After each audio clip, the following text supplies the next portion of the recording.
जहां जिंदगी बेहद मुश्किल होती है। एक ऐसा जीव बसा हुआ है जो यहाँ का असली सर्वाइवर है, मूस।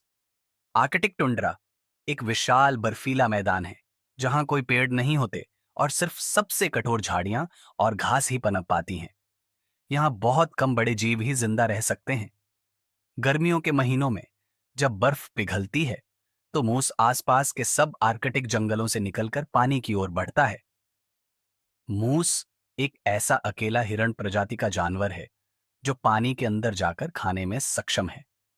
इसके नथुनों की मांसपेशियां इस तरह विकसित होती हैं कि जब यह पानी में डुबकी लगाता है तो उसके नथुने बंद हो जाते हैं, जिससे पानी इसकी सांस की नली में नहीं जा पाता।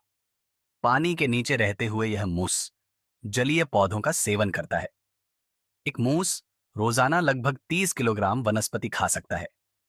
आर्कटिक की कठिन परिस्थितियों में भोजन की कमी को झेलने के लिए मूस ने अपने होंठों को खास तरह से विकसित किया है।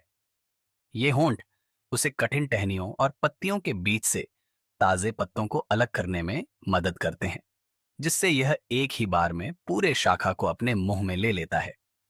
भोजन की सीमित उपलब्धता के कारण मूस अकेले रहना पसंद करते हैं।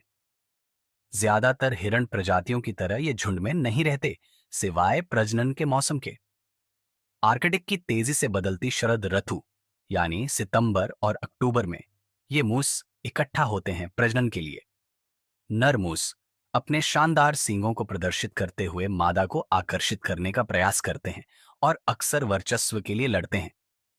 लगभग 8 महीने के गर्भधारण के बाद मादा मूस एक बछड़े को जन्म देती है, जो सिर्फ 5 दिन में ही इतनी तेज दौड़ने लगता है कि वह एक इंसान से आगे निकल सकता है। हालांकि वह 5 साल तक यौन परिपक्वता नहीं प्राप्त करेगा, लेकिन अगले प्रजनन मौसम में वह अपनी मां से अलग हो जाएगा। मूस के शरीर पर मौजूद खोखले बाल उसे आर्कटिक की क्रूर सर्दियों से बचाते हैं। ऊर्जा की बचत के लिए नर मूस सर्दियों में अपने सींग गिरा देते हैं और उसमें लगी मखमली खाल को खा लेते हैं, जो उन्हें पोषण प्रदान करती है।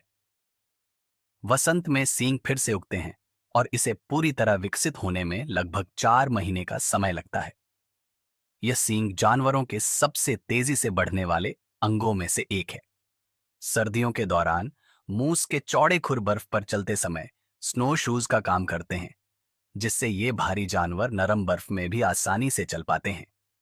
ये खुर बर्फ हटाने और खाई या लाइकेन जैसी वनस्पतियों को खोदकर निकालने में भी इस्तेमाल किए जाते हैं।